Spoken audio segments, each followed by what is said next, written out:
All right. You Hey, introducing me or folks. me introducing me? I'll go ahead and introduce you, Julie.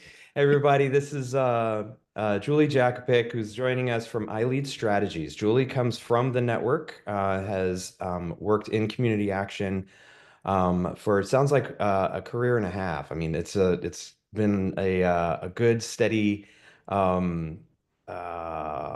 job well done working through community action across the country, foundational in Roma and an expert in data. So happy to have her come and join the call and provide some insights as we get into our planning, community action planning, needs assessment processes, reporting, kind of all of the above. So Julie, take it away.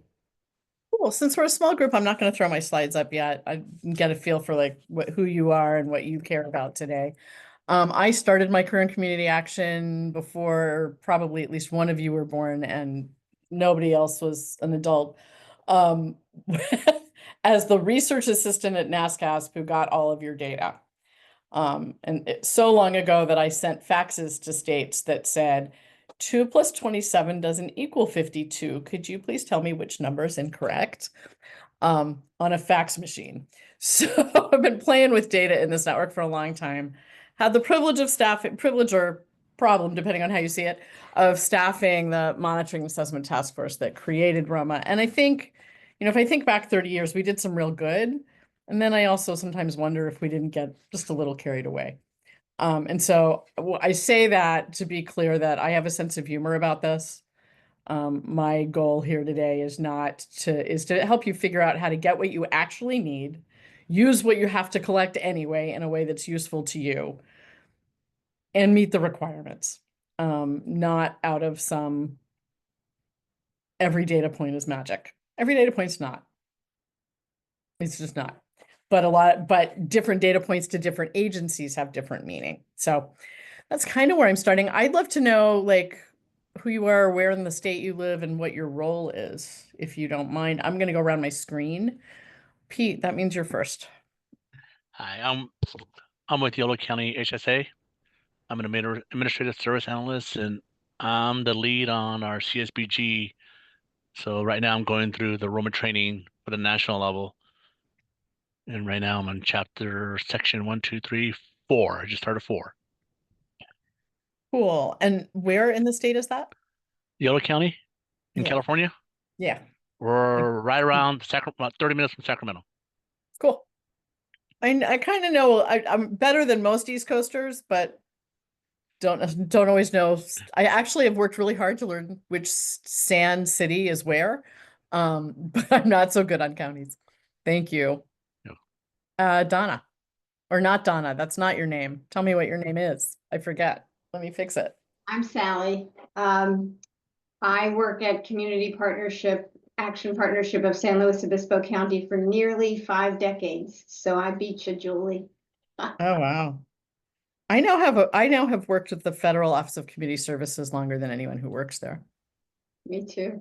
Biz and I are like a month apart. So Oh wow. yeah. You guys have me beat by a good chunk actually. I did other stuff first. Uh, But 30 years is still a lot. yeah, it is. It is. I tell people I'm either loyal or stupid. Or you care about what you do and you're getting, you're getting the, not necessarily money, but the, Well, we get the money. I'm the planning and grants manager, so we have a team that are going to be working on the community needs assessment. We also do Head Start assessments. We do childcare assessments, as well you as. got 'em all. And I'm gonna bet you love what you do or you'd be doing it somewhere else. There is inertia after a while, but I think it's really cool. Um, Eric. Yeah, I'm Eric Ellison. I also work at Cal Kappa with Lawrence. He's my supervisor. I have been in community action for a little over 4 months. Actually, almost 5 months. So I am in the thick of it. Cool. Well, my hope is, Lawrence, that Eric has full permission to say anything he thinks and ask any crazy question, and it will not appear somewhere else. Because that's kind of the point. of this. I think there's a lot. I think what I'd like to do is kind of run through things. Ask me questions as you have them. I will do my best to tell a reasonable story about some of the stuff. And let's see what happens. I'm tempted not to put it on slideshow. Let's see how this works. If I make the other stuff small enough. Because I don't have two screens today, so I can't see my own notes if I do it as slideshow.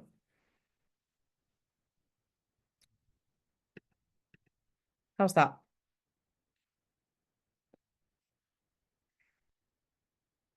So I used to, a million years ago, give a talk about good reasons and bad reasons to deal with Roma, sort of David Letterman top 10 list style. There's a bunch of reasons that I think are not great, right? Because they made us, because that's how we get paid, because that's what some group of people on the other side of the country decided. But I do think we want, when we go to the doctor, to know that what they're asking us to do makes a difference, right? We do want to find new funding. We do want to protect the funding we have. And I think some of the data we ask about is not always,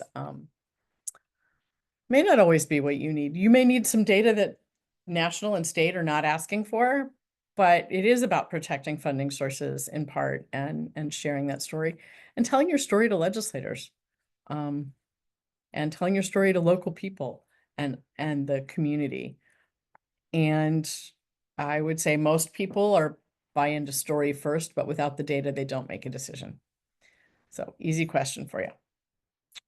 What do they tell you in an ad for a car?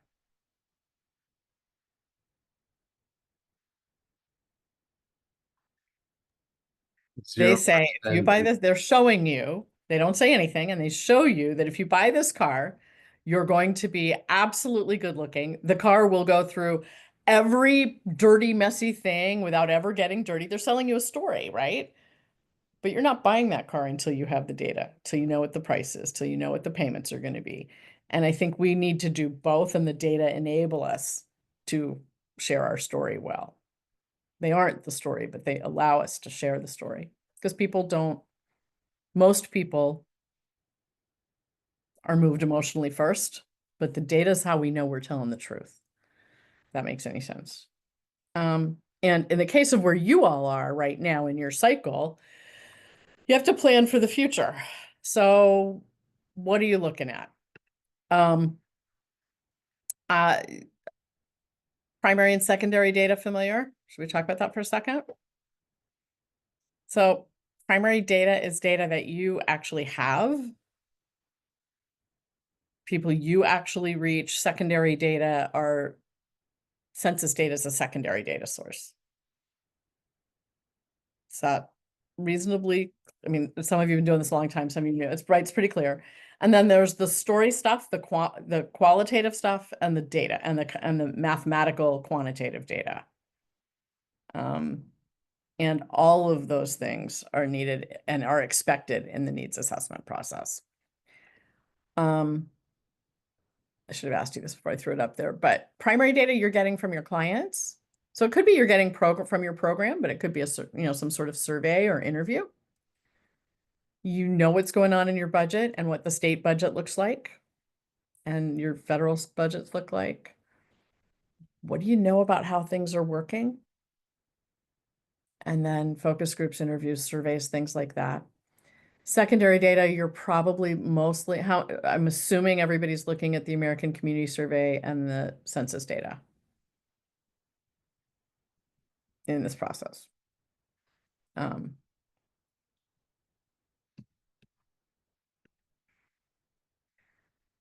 qualitative data, whoops, I think the qualitative data is in some ways something we should spend some time talking about how you're getting it and what you're learning from it. Anybody willing to share what you're doing?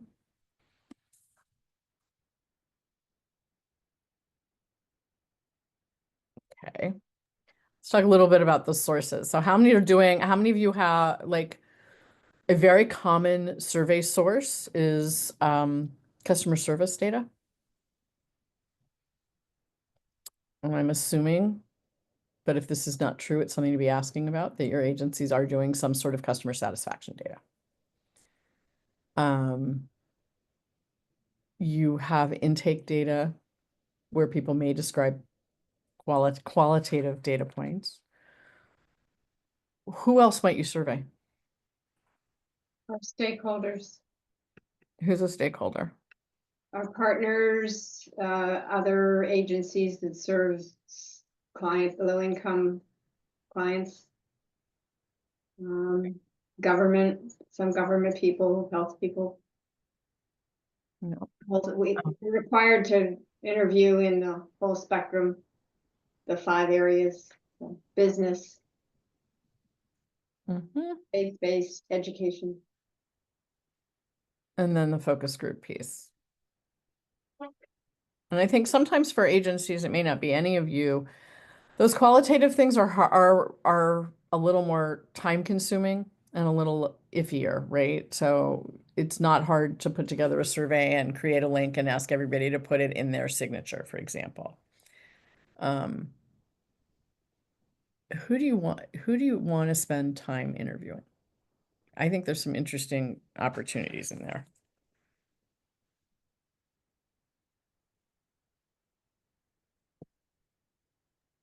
I think interviewing your internal teams if you're trying to assess your own processes. Internal teams. As You well might do that by as, focus group. That was the distinction between interview and focus group, clear? So focus group would be likely, so in order of magnitude of effort, surveys take a lot less time than focus groups, than interviews. Interviews are your most time-consuming method of getting data. Focus group takes about the same amount of time, but you get data from multiple people. So yeah, you would want, I mean, in a perfect world, you would interview everybody. My bet is you're interviewing internal stakeholders mostly by focus group. Maybe directors, maybe your board is getting interviewed. Right? But you may want to hear from your frontline folks, in which case I would do a focus group. The other group that you also want to hear from are clients. The interview, though, gives you an opportunity to talk to people who maybe don't love you yet.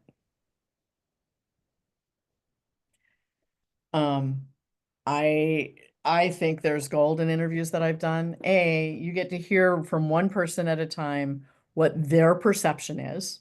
So you get their words, which you can use in proposals, you can use in your messaging, you can use in all kinds of other things that you need to do.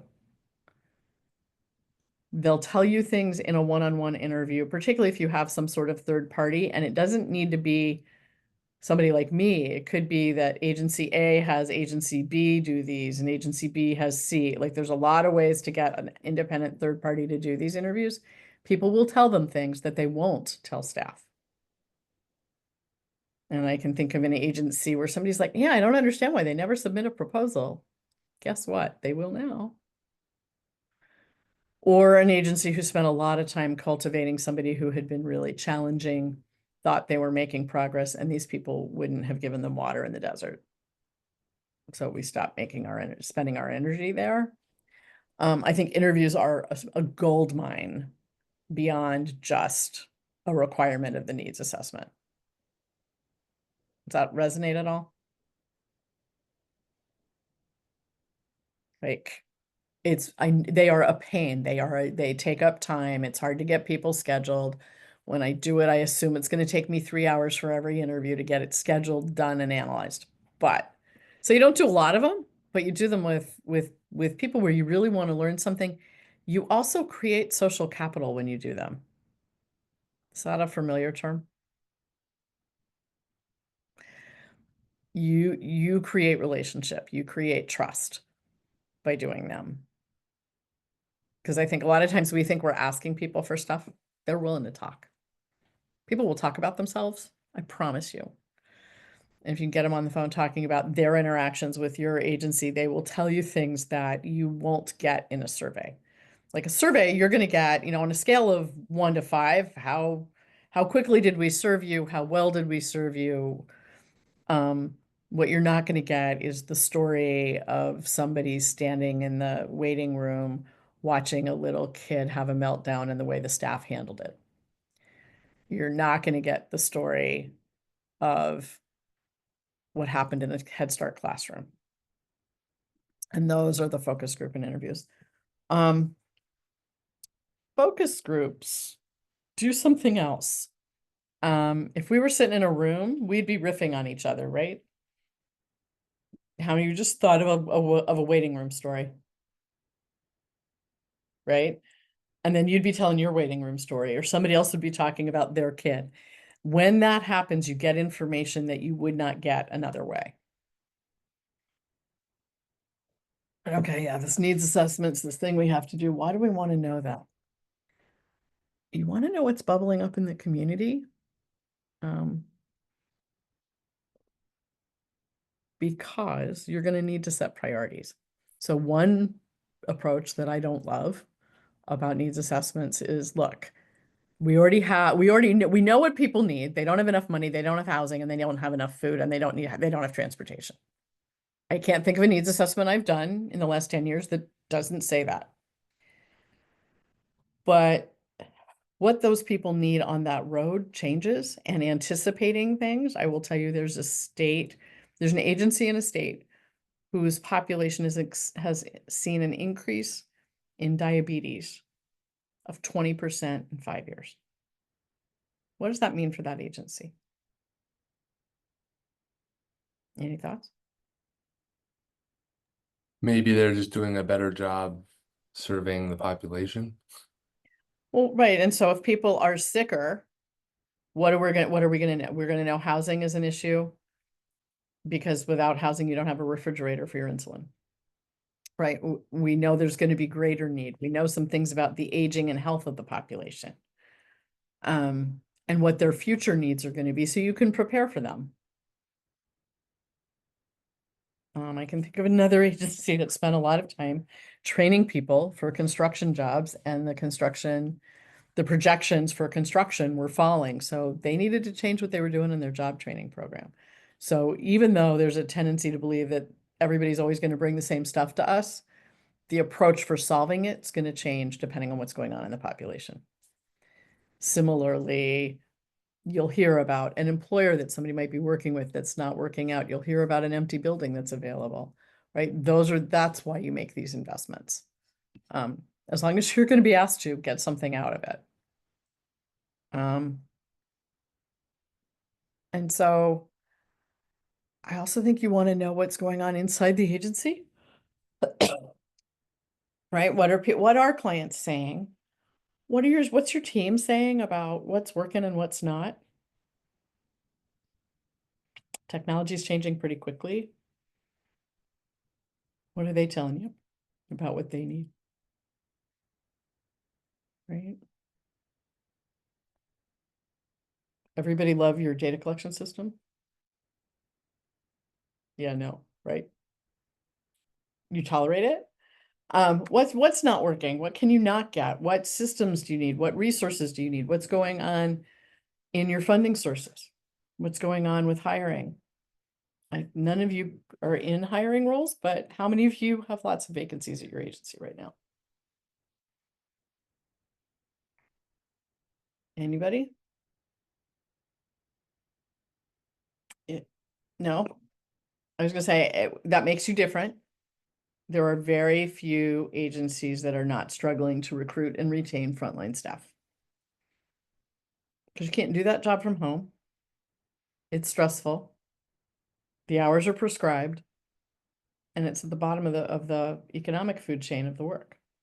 And so we have a demographic challenge in our country right now. There actually are fewer people available. So how are we handling that? What are people responding to? What's making that different? What kind of changes? Do you have a building that's a challenge? I serve on the board of an organization. We have money in the bank, but we also have $20 million of 30-year-old property that's all going to need bricks fixed. Yes, Lawrence. Yeah. Julie, how do you think that relates with subrecipients? I think we've got a lot of publics on too, so. Does Okay, that resonate there thank too? you. Okay. That's helpful. So if those aren't your needs, those probably are needs of your subrecipient, right? So let me say what I think this means, and then you guys tell me if I get it wrong, right? As a public entity, you're contracting with local agencies to provide services. They have to find people in order to get paid. They have to find people to provide the services in order to get paid. I would actually say the public sector is not immune to these problems either, but at least not here in Virginia. But they have to find staff. Are they getting what they need from you to be able to do that? Are they getting the flexibility they might need from you to be able to do that? In order to bring them on to serve the people, depending on how your contracts are structured, I'd be really curious what your subrecipients, how they feel about it. One of the larger things around here has been about whether you get paid based on the number of seats available in a classroom, or you get paid by individual daily attendance, or you get paid by enrollment.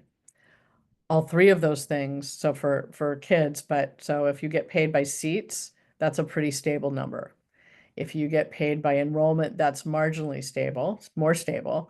And if you get paid based on attendance, you have no way to predict your budget. So depending on how your contracts are structured, they may be working more or less well for your subrecipients. Is that kind of where you wanted me to go, Lawrence? Yeah, right. And so you're going to want to know those things. You're going to want to know what the state of their buildings are. You're going to want to know what their relationships are with the other agencies in the community. And there are a number of things that you're going to be concerned about what's happening with your funding that you want to figure out how you want to manage with them. Questions? Did I tell you anything you didn't already know yet? It's fine if you say no.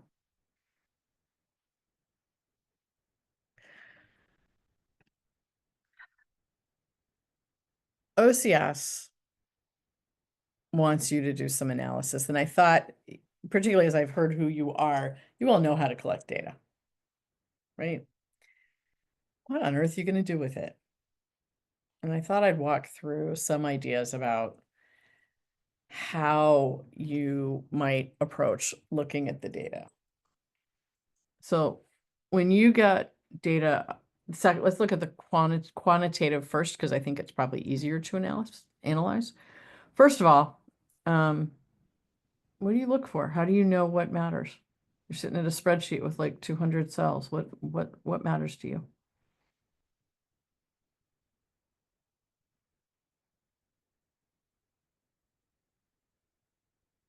What are you looking for? I think it depends on what story you're trying to tell. Work backwards.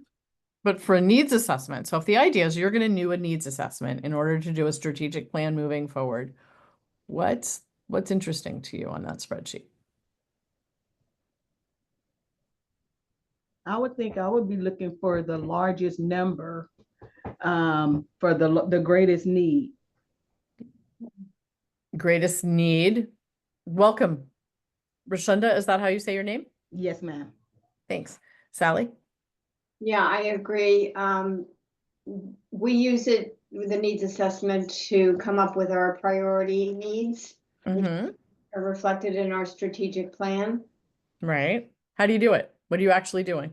Well, we have surveys and we have stakeholder interviews and focus groups, and we look for themes.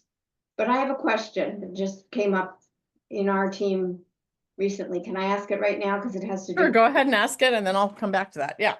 Do we have a Likert scale of rare, never, rarely, sometimes, often, frequently, always, whenever? And we just had a discussion because in the past we have combined rarely and never, and all the time and often. And a person on our team who has a PhD in research and psychology, she said, no, you can't do that. And so I want to ask you about the soundness of that. I think one can get very pristine, and technically she's correct. I also think that those are categories that are not necessarily equidistant from one another, right? Let's see if I can say this in a good way. And we also have to explain the methodology in our CAP and our CNA. And how do you do that if we can't have 2 pages of methodology, you know? No, well, I mean, you could force the choice to fewer choices, Uh-huh, right? uh-huh. You know, it depends. So technically, you should report what you did. There's no reason in your discussion of what you found that you can't say over X% said something happens frequently or often or always. Mhm, mhm, So in the description, you can certainly do that. mhm.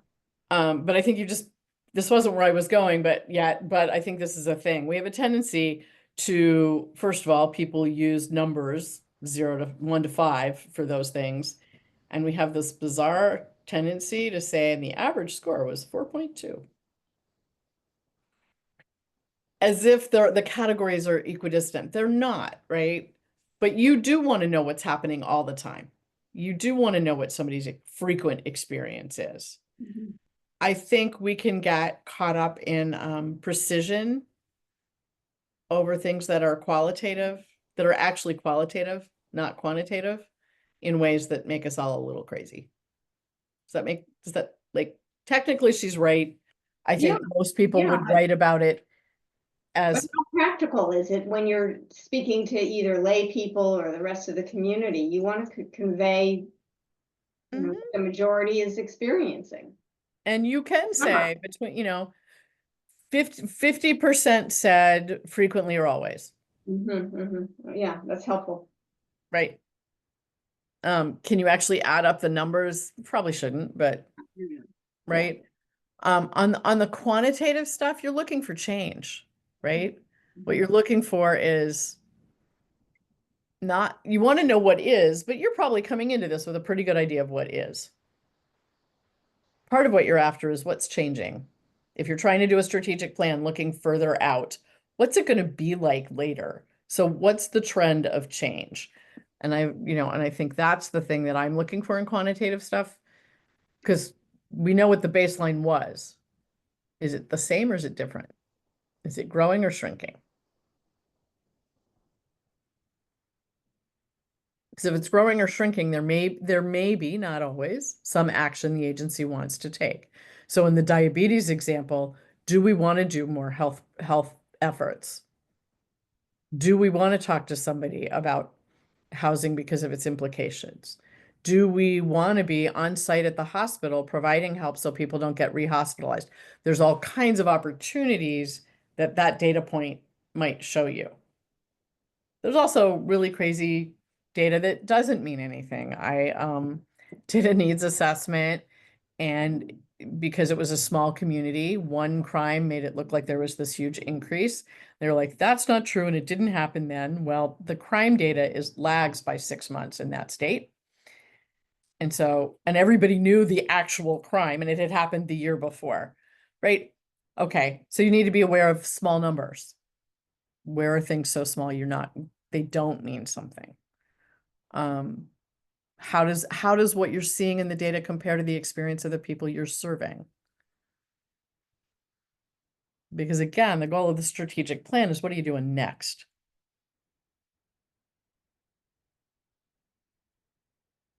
Right?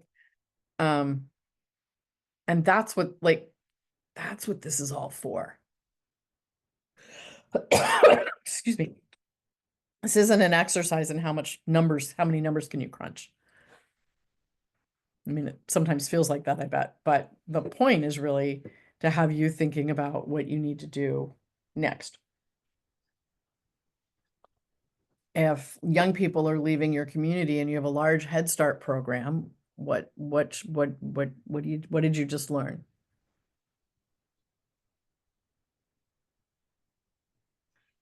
You're gonna have fewer kids. And Julie, I think that's when you look at this, that's kind of an issue to me because most of it you just see a whole lot of numbers. Yep. And when you're seeing numbers, those numbers aren't really telling me the story. And I think that's where we fail too often. We can go out there and we can say we have so many kids need to be in childcare or so many homeless people, Mm-hmm. but we don't get to the root cause of it because I bet every one of them does not have the same story. And so we're looking to satisfy homeless just by trying to house all of these unhoused people. But there isn't a one resolution for all of them because each of their stories are different. And then unless we really get down to the story and the root cause of it, we'll kind of be running in a circle, chasing our own tails.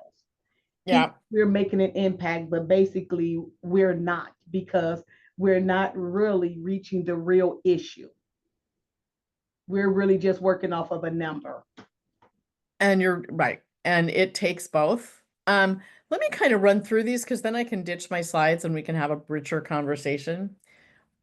So, Rashinda, what you were just talking about is this root cause analysis piece, which is ridiculously simple in some way. Um, not difficult to do. What to do about it often is, and it literally is, this is the data point, why? Okay, well, why is that true? 5 times. Why is that true? Why is that true? And you're not going to be able to address all of it, right? It may be that you're only able to deal with the cost of housing. It may be that you're able to deal with that, and I'm going to grab things, but service sector wages, not something you're probably going to deal with as well, except as in your advocacy hat. It might be that it's a mental health problem. So what the standards require is that you just use some set of methods, and that's one of them.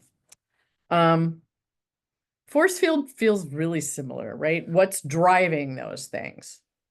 So what's driving the price of housing? What's driving the wages? What's working in its favor? What's not? For a while there, COVID was really good for workers in a strange way. Wage rates did go up. Inflation pushed down on that some. So what are the forces moving back and forth? Sally. Well, hold on, yeah, is force field analysis the same as the conditions of poverty? Is that what you're saying? It's really looking at what's driving and what's constraining, what's promoting and what's constraining. We are forced to talk about to address the causes of poverty as opposed to the conditions, which is so contrived. It's just there's so much overlap. It's just absurd. Yes, some things should not be here the way they are, and you're also required to look at poverty by race, age, gender, etc. And sometimes those things are really critical, and sometimes they're not. The idea is it's more history, Sally, than it is practical. Right? It's that, ultimately the goal is to address, to be sort of snarky about it, the goal is to actually address the causes of poverty, not put band-aids on it. And yet, so we're not going to pay attention to the people who are in trouble now while we go fight to change the rules. Of course, we're going to do that. And I think if you build a strategic plan that does nothing but comply, you end up with a strategic plan that costs you a fortune, that isn't useful for anything more than a doorstop. And so my hope is that you had to do it, so you get to check that box. Well, you're going to do all this effort. So how can we make the effort help you have a plan you would actually execute? And so, I think the causes piece is about the role of community action and advocacy. But the conditions are also the day-to-day life you have to address anyway. Does that help at all? Yeah, but can you go back and give a definition of force field analysis? The process helps identify the forces both promoting and restraining the community in the community that has an impact on the issue you've identified. Both kinds of forces are identified, and then consideration is given to how they interact to produce the problem and how they might need to be changed to have a more positive outcome. So maybe let's pick the wages one, because I think we kind of get that. Not having enough staff drove wages up. Inflation for both businesses and for businesses who were hiring put downward pressure on the hiring and on those wages. How do those interact? What can you do in your community? And there are things you could be working on. I don't know if you are, but you could be working on things like, and I don't know how you feel about it, but things like tipped minute, getting rid of sub minimum wage positions, not taxing tips. They're, right, those are advocacy points that you could be as an agency involved in to support the wages of people. You're probably not going to do a lot to weigh in on inflation, right? But so I'm picking on that one because what are the forces and what else might there be in terms of wages? Wage inadequacy, probably.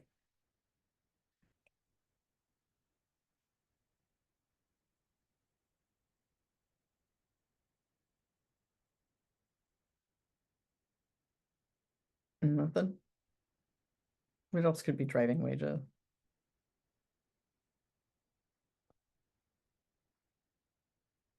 Could be workforce readiness. Could be.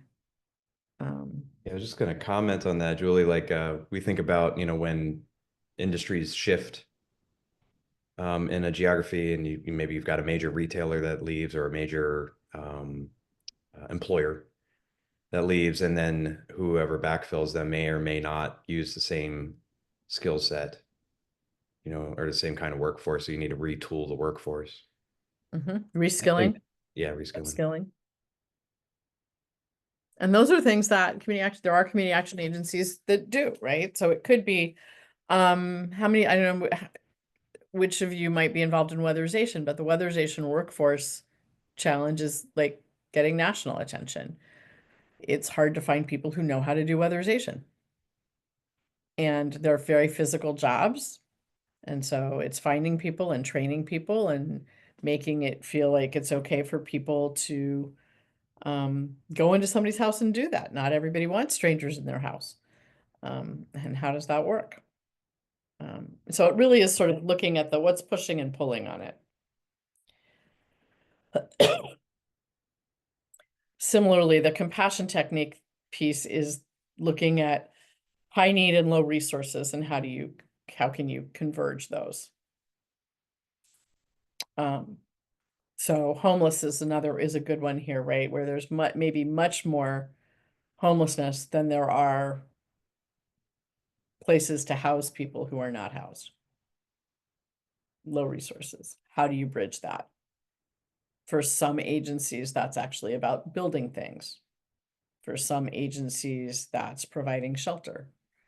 For some agencies, it's finding a community partner to do pieces of that. Clear-ish?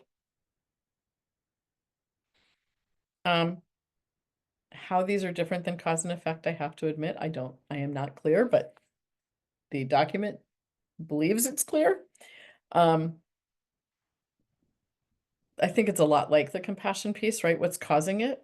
What's the impact of it? And the trend analysis is, as you might have guessed, my favorite. What do we know? What's changing? And there are other techniques. These happen to be the 5 that are in the checklist for the standards. You may find that there's other pieces of this.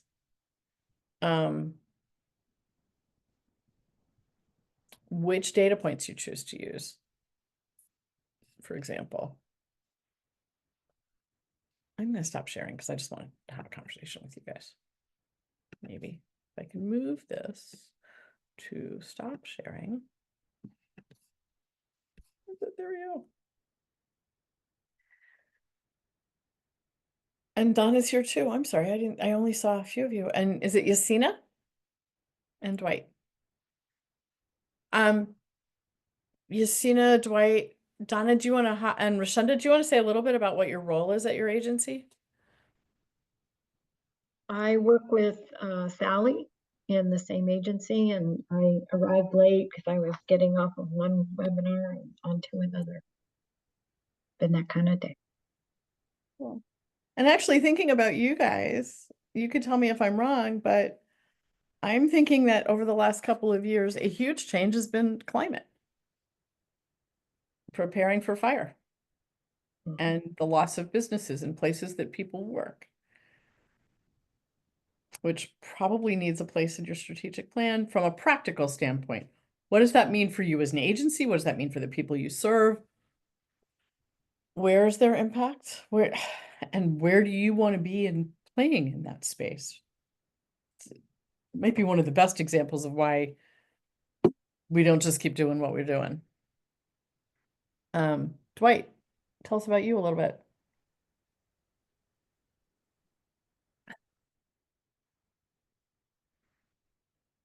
You're on mute if you're trying. And I'll give you a second and ask Yasina to step in for a second. Oh, there you are. I am here. Cool. I'm in City of Oakland. We're a public Okay. agency, and we will be preparing our next round of community needs assessment and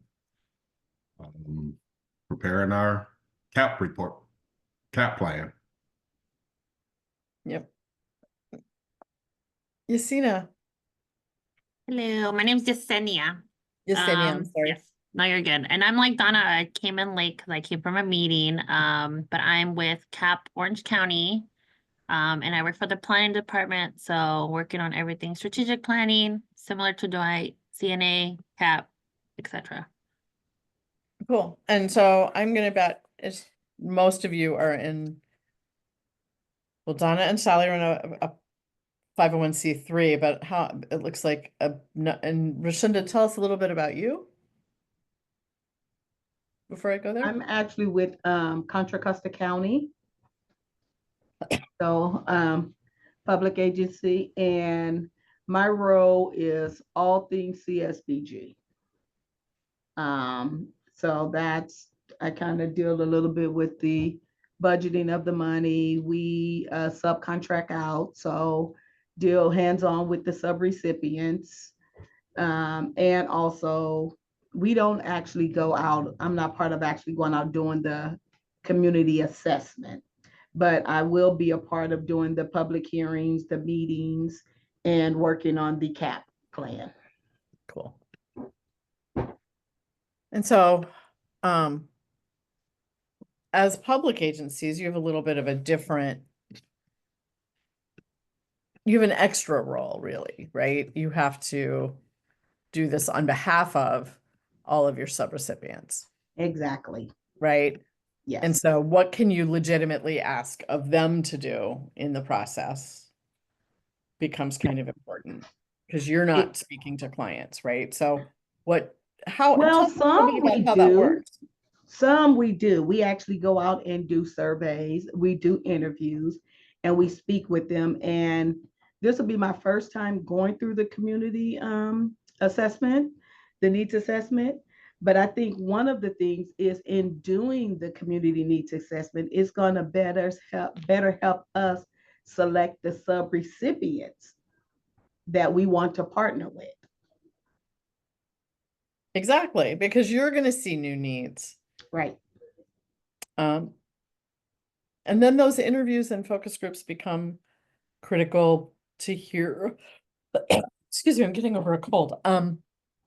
To hear directly about what they're seeing, because you're not seeing all of it. Right. And you are.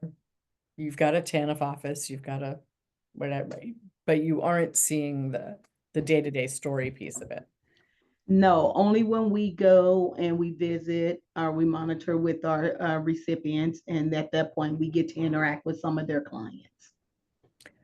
And I'm gonna see if I remember right. Orange County has many subrecipients, like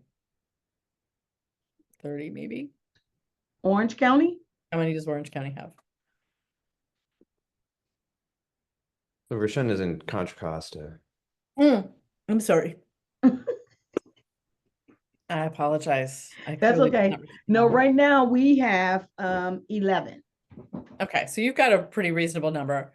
Yesenia is who I'm thinking of, right? And I'm gonna bet she has 2 or 3 times that. Yeah, and Yesenia, your operation's private, right? Yes, we're private. Yeah, though it says county. That one's deceiving in the title there, Julie. Deceiving. Well, because I'm thinking that Orange County, at one point, maybe it's LA County. Yeah, It may be LA County that has had more than anybody. So that's me screwing up California geography. I apologize. We're neighbors. yeah. The LA County has over 40. LA City has, I think, over 30. So, combined, they've got as many as we have agencies across the state. Exactly. And so when you're dealing with all of that, it's complicated. And so I have sort of a zero-based perception of this. If we were starting now, what would we want to do? What would these data tell us we should be working on? That doesn't mean you're throwing everything out, but because there's such a tendency to do what you've always done, having a sense of, we walked in today, what would we want to work on? What do people need? How would we do that? And how close can we get to that? Which may not be very, right? You're not going to close shelters. You're not going to have built the housing up front. But if that's the goal, what can you bring to the table to get there? And to what extent are your folks who are unhoused because there isn't housing versus something going on with them? Like, I think we have a tendency to talk about people who are unhoused as having the problem themselves. When I'm going to bet that a huge proportion of your unhoused population are working full time. Yeah, it's a combination often.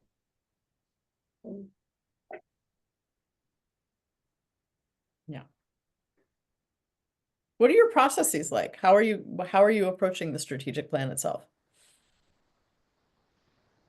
Like, any of this news?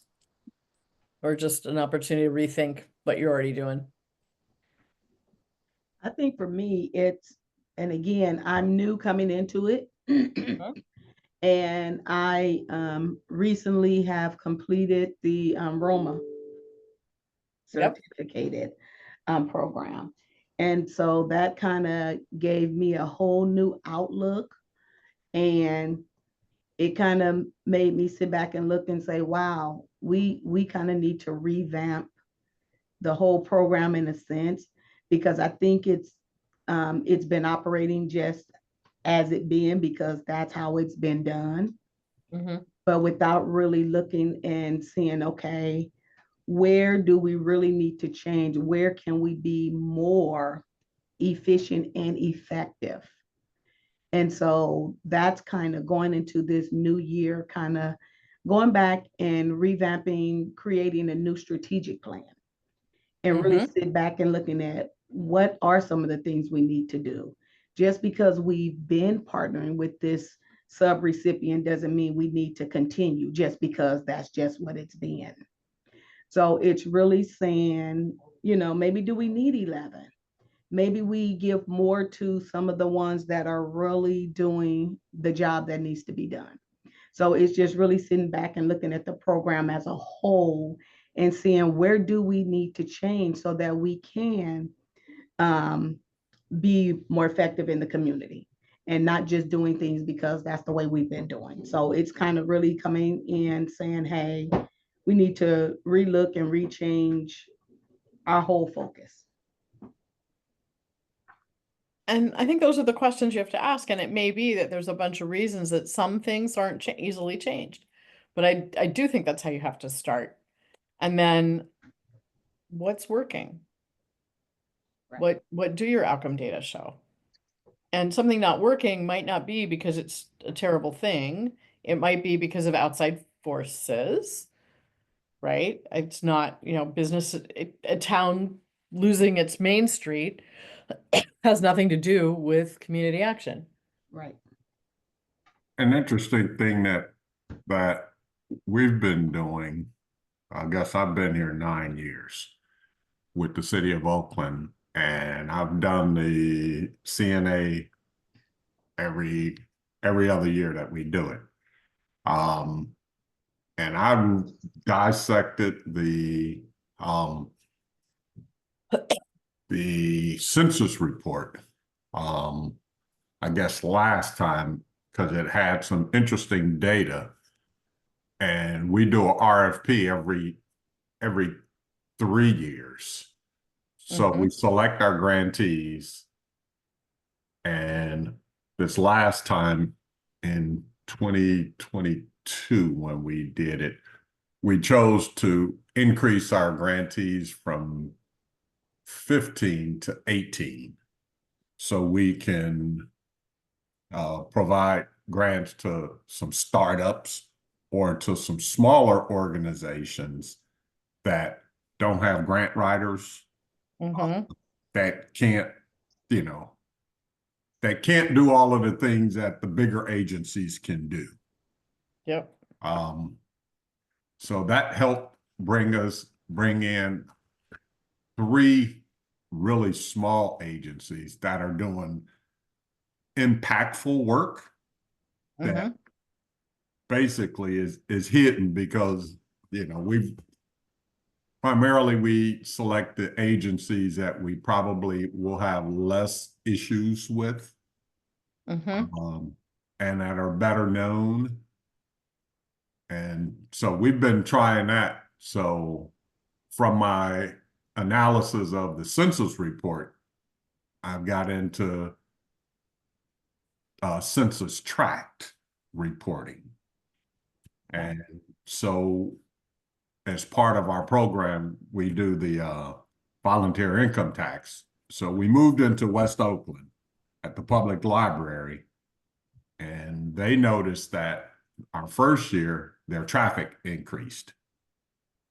And then the second year, their traffic increased again. And they're like, what are you guys doing? So we decided that what I'm going to try this year is we've analyzed the census tract, and there's 3 tracts right around the library. And the data is mostly low income, single mothers with kids, and the income level is like 11,001, like just say 18,000 in the neighboring one. And so as soon as I get to hire a contractor to come in and to do more data analysis, because it just takes so much time to analyze the data to prepare for the community needs assessment. So we're going to try the census tract to see if we can, one, increase our tax prepare numbers, because if we can hit more of those people that are low income in the census tract around the library, and we can bring that number up, all of a sudden that's going to help the EITC. It ends up bringing more money in. So we're trying different things to increase our numbers and to increase our impact. But the biggest thing is, it doesn't seem like anybody else is doing a census tract analysis to target where can you improve, because it's a lot of data to, once you get into the tract, to try to figure out, okay, so how do we increase that number? What do we do? So I'm sitting in to try to gather as much data as I can because there's no experience with this. But we Well, think no, and I it will think help. it really is, I mean, I didn't spend a lot of time on the Roma cycle, but I think all of you are schooled enough in Roma to kind of remember it. The goal of the needs assessment and the strategic plan is to propel towards more positive outcomes in the implementation as you go around that cycle. And it's interesting. I've not talked to lots of people who've drilled into the census tract level, but I know where I live is, technically one of the wealthiest county, Fairfax County. I don't actually live in Fairfax County. I live next door, but Fairfax County is one of the wealthiest counties in the country. There are several trailer parks in the county in census tracts that are really challenged. And so I think sometimes the county level data is kind of misses some things, particularly at that level. Dwight, I shared a link in the chat here for a free tool that can add to your data collection there. That may help. And this is free to all caps to use. Super impressive output on that tool. With a couple of keystrokes, you get huge amount of data. That's to add to your analysis. It does not do the analysis for you. I'm not suggesting that it solves your question, but it does provide additional information that you might So be you've able to. got two links. One I think is our evaluation, but the other, which The one's first what? one, thank you, Julie. Yeah, the first one is the evaluation, but the one right after that, the CAP dot engagement network. You'll need to set up a free account, but it's free for all caps to use, and highly encourage that. It provides just a massive amount of demographic data based on location, county. Well, Lawrence, I was actually hoping that I could just look at the data and then get you to help us do all of that work. Can't do that? We can help guide, but a little cocoa over the holidays. We can pour through it. Okay. And what's exciting is actually that you're asking those questions, right? I think I have a tendency to build big spreadsheets and just run a column for anything that's 15% different. Right? I don't worry, the things that are unchanged, I take note of, but if there's a 15% increase or decrease, I want to know what it's about, and I want to think about what we can do about it. I might lower it to 10 in some cases, depending on how, what the spread of the data is. But for something to change 10 or 15% in 3 years is a lot.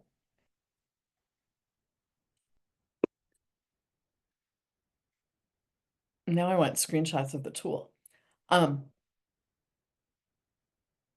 But right, what's changing and what can we do about it? And what's changing in your data, right? What's changing in terms of who's showing up? What's changing in terms of how our program's doing? How much time do you get to, how much performance data do you get from your subrecipients? For those of you who have them.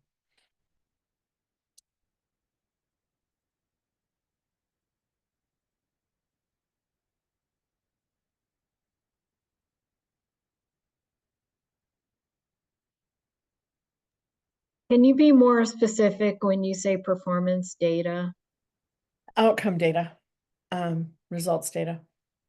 Well, for us, I'd say we get a lot of outcome data on all of our programs. And the real question and the real challenge with outcome data is what is done with it once it's received. Say some more about that. Well, I'll just be frank. I think that executive leaders and the board are very, very reluctant to force programs to change, to end programs that aren't really efficient. And I know this is true across the network. All of Roma, the big drum Barbara Mooney keeps beating is, you have to end programs that aren't effective, aren't efficient. we can show they're achieving outcomes, but are they great outcomes? Are they excellent outcomes? Are they really making a difference in the community? And I think that's to us the challenge. And I think part of that is right. Ending a program means ending a funding source. But it's also, can programs be improved? And I think it's a little bit simplistic. But you got to be willing to look at what you're doing. And let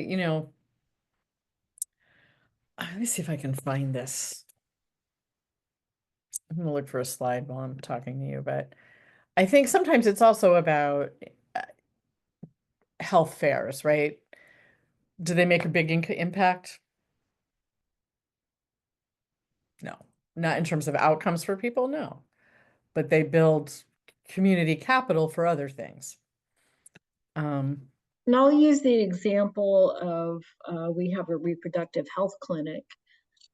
And, we're struggling, Sally and I are the grant writers for that program, to find funding for it. If it were to evolve and become an FQHC, the funding sources would quadruple, for example. So I get what you're saying about sometimes programs need to change, improve, and evolve, but even that just seems to be really tough for people. And where I'm just speaking from I funding. got a retired executive in California who I won't name, very angry because I said, well, if that's all it's doing, why are you doing it? Probably 20 years ago. I'm going to see if I can grab this slide. One of the ways I like to think about this is, can you guys see a slide with cool images on it? Or not so cool images? I think sometimes we get in the habit of we chase everything. And I don't know that you got to kill things, but if it doesn't make any difference and it doesn't support other programs, we should stop doing it. But I think a model like this sometimes is helpful in thinking about it. There are programs that are high impact that don't pay for themselves, and the money for those things has to come from somewhere. And sometimes those are the people who pay you $100,000 to do something little because they like that you do it. But at least think through why you're doing it. Does that, I don't know, what's your reaction?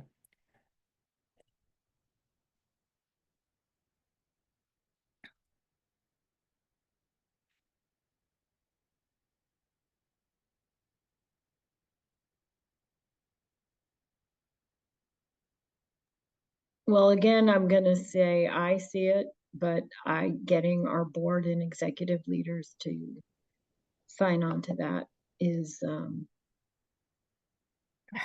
hard. tough. Yeah, I don't think it's because they may see it, right? But they don't want to be the person that pulls the trigger. But somebody's got to pull the trigger on change. And is some of that, is that about not wanting people to lose their job? Is that about not wanting, what's driving it other than just, I don't know. I wish I could tell Yourself. you. It's just a frustration that we feel for the people doing this kind of data diving in our agency. I'm not sure. I wish I knew. If I knew, feels I could like find a solution. Yeah. we keep proving this doesn't work and they don't do anything about it, is how it feels. Or yes, or we keep showing how it needs to change to meet needs and to have sustainable funding, to be sustainable,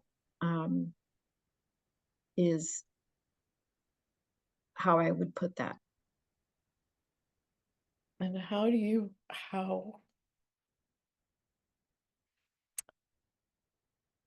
what's the process at at the agency for the board and senior execs to digest these data?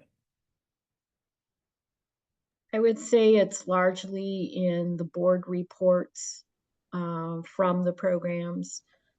And then presentations our departments do at the end of the results of the annual report that we hand in. There's a real comfort, I think, in just keeping things going in kind of the status quo, and an ease to doing that, which might drive it. I don't know. Well, and the process that you're describing does not lend itself to shaking anything up. As Correct. opposed to a day-long board meeting thinking about who do we want to be and where does this fit, and asking the harder questions and setting aside the time to ask those harder questions. It's not really our subject today, but it really is it feels like a process problem. Does that resonate?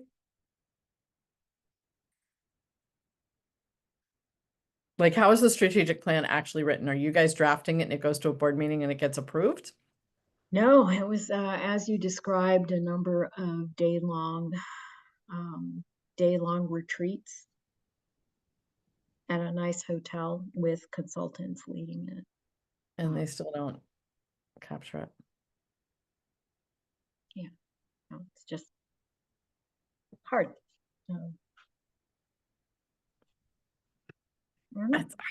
It's probably finding a champion. Is what it's going to take. It's going to be finding who are the champions for the. It's so much part of a bigger conversation, right? About why did we start this performance conversation in the first place if we're not going to pay any attention? We've had that conversation, yeah. Right. And what's our role? I mean, I can think of states where the state agency really wants the community action agencies to be the emergency service provider. So no matter how many times they sit down and decide they want to do something different, there's going to be enormous pressure to, at least with their CSBG dollars, not make a change. And yet, that is the conversation. And I think it's going to be finding the champions who are willing to. Yeah. And that was your question was, what do we do with the outcome data? Like in finding outcomes, and which is important. And that's what we're doing. But as to what we do with it, not what the federal government does with it, not what the state does with it, what do we do with our outcome data, to me, is an interesting question. And I think it's a network tension question too, right? Because I do think, look, 30 years ago, nobody tracked outcomes about anything in human services, period, full stop, end of sentence. It just wasn't done. And so this drive to do it was to understand what was working. But I think there's always been pressure to not change things, because unlike other, the medical example is great to a point. My decongestant doesn't do anything to get rid of the virus that's causing my cold, but it sure makes me feel better. And so how much do we balance those things? But I think and I believe, I'm weird, but we already knew that. I think that's an agency decision. I think it's not a network decision. It's what's missing in my community, and what role do I play in it? And if you're in a community that doesn't have basic services, being entirely focused on the outcomes may not be the right answer. If you're in a community that, there's 17 other people operate shelter, I want to do job training, I want to do first-time home buyer, I want to do match savings, some other thing, I want to advocate to change how we create housing. And can we do both? And I think every agency has to wrestle with that one. Yeah.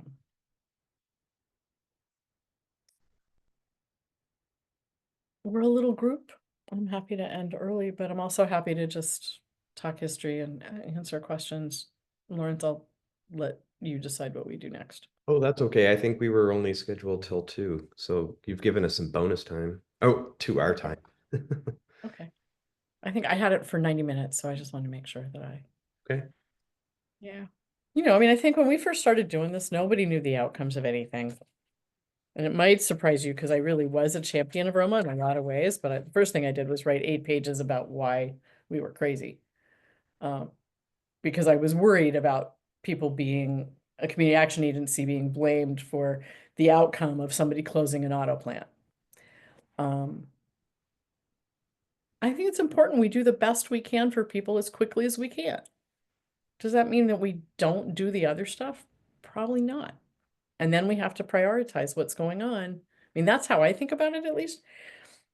It's good to know.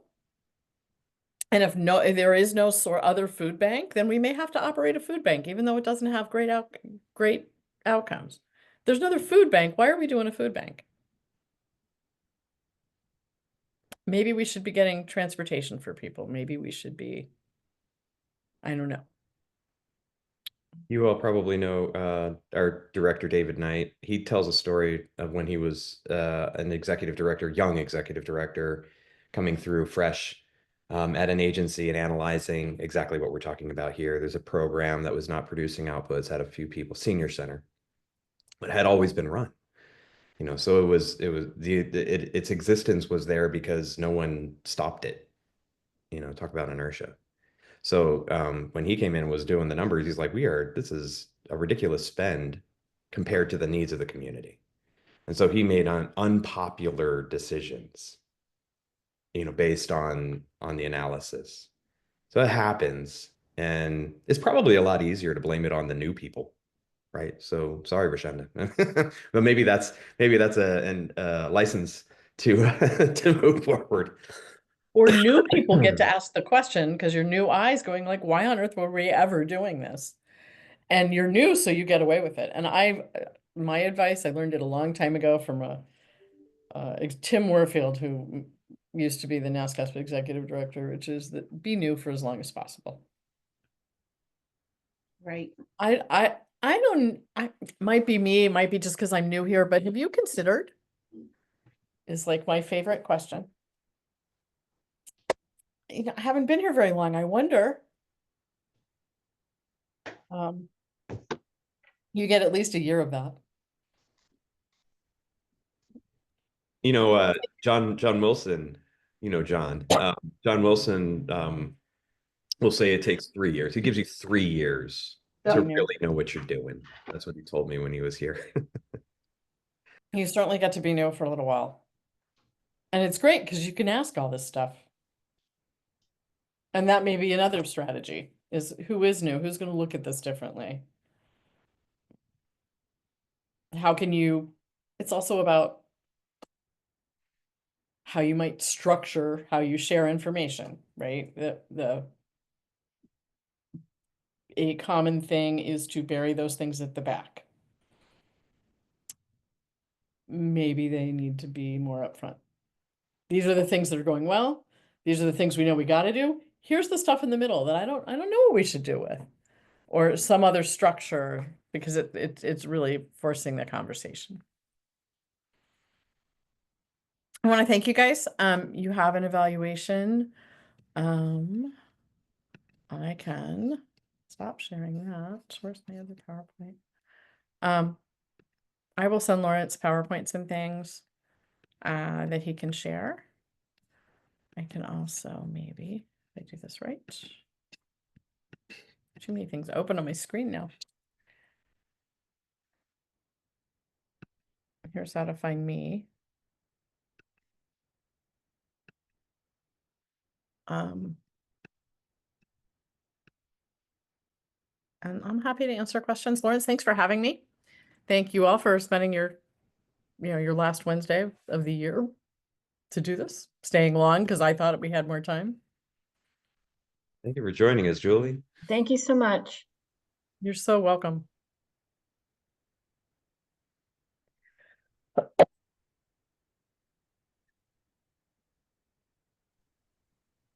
right, well, thank you.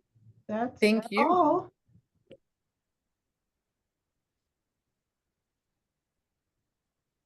Oh, good. And